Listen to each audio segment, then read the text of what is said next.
Le nombre de demandeurs d'asile arrivant en Europe a explosé. Plus de 40 000 personnes sans papier ont traversé la Méditerranée depuis le début de l'année. Il s'agit de l'un des nombres les plus élevés depuis la crise migratoire de 2015. Au cours du premier trimestre 2023, quelques 700 d'entre eux sont morts ou ont été portés disparus. Pour discuter de cette nouvelle crise imminente, je suis accompagnée d'Antonio Vitorino, directeur de l'Organisation internationale pour les migrations des Nations unies. Il ne s'agit pas d'une nouvelle crise imminente, mais d'un nouveau chapitre d'une crise qui, j'ai l'impression, se déroule en Europe depuis plus de 8 ans maintenant. Que constate votre organisation spécifiquement en Méditerranée centrale ? La Méditerranée centrale a toujours été une voie d'accès de plus en plus importante vers l'Europe. Même pendant la pandémie, les chiffres n'ont cessé d'augmenter. Et comme vous l'avez dit, les chiffres des 3 premiers mois de cette année sont 4 fois plus élevés que ceux de l'année dernière à la même période. Il est donc évident qu'il existe un certain nombre d'itinéraires vers l'Europe qui se terminent aujourd'hui principalement en Italie. Et l'Italie est surchargée et sous pression.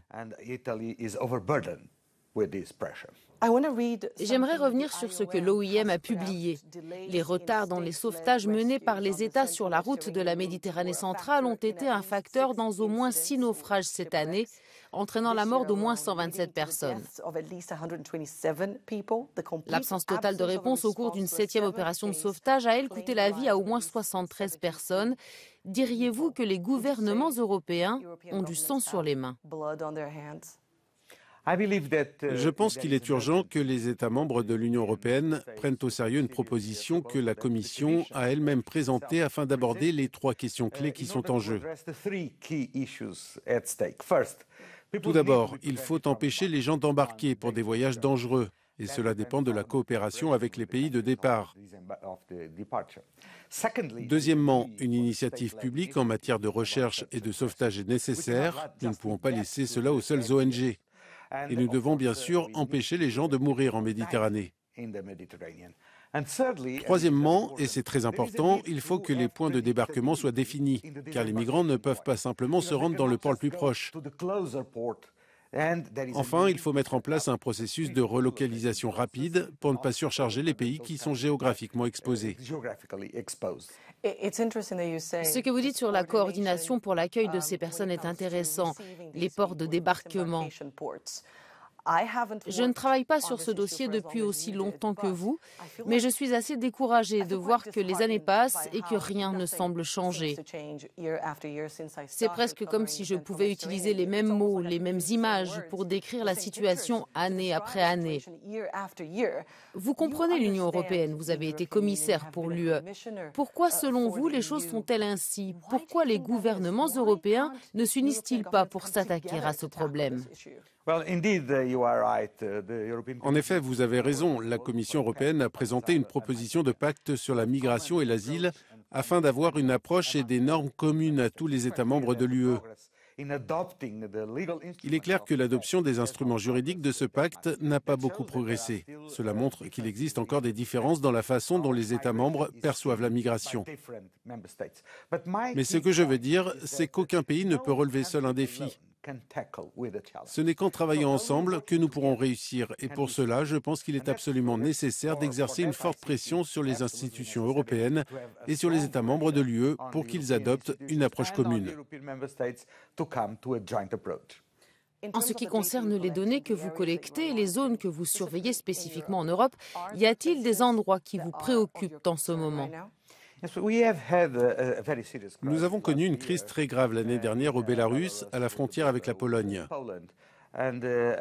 J'ai dit très clairement que nous condamnons toute forme d'instrumentalisation des migrants et des réfugiés par un État à des fins politiques. Ce genre de situation ne peut plus se reproduire. Nous ne pouvons pas accepter ces illusions créées pour des personnes désespérées, avec cette idée de passerelle simple et rapide vers un autre pays ou vers l'Europe.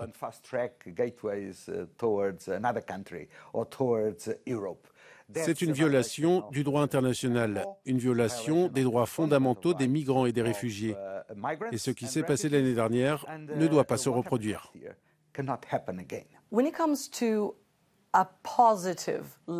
Si l'on veut mettre en avant une idée positive que l'Europe a montrée au monde lorsqu'elle s'est penchée sur les routes migratoires et sur les options légales permettant aux gens de se déplacer, je dirais que la guerre en Ukraine a servi de bon exemple sur ce qui peut être fait lorsque les pays s'unissent et essayent de trouver un plan cohésif.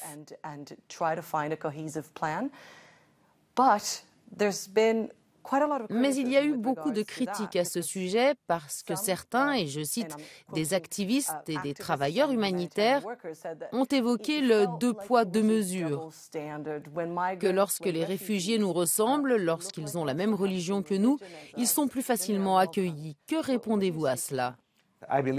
Je pense que l'utilisation de la directive de l'Union relative à la protection temporaire que j'ai proposée lorsque j'étais commissaire en 2020 et qui a été approuvée par la suite s'est avérée être un instrument très efficace de solidarité et de soutien. Mais il s'agit d'une situation très difficile, car vous avez affaire à des personnes traumatisées par la guerre, des personnes vulnérables aux abus, à l'exploitation, en particulier les femmes et les enfants. Et il faut trouver les ressources nécessaires pour soutenir un séjour de longue durée dans les pays d'accueil, car nous sommes déjà plus d'un an après le début de l'invasion russe et les perspectives de retour en Ukraine ne semblent pas près de se concrétiser. Car les gens ne pourront rentrer que lorsque les conditions de sécurité seront réunies afin de reconstruire l'Ukraine, ce qui sera grandement nécessaire.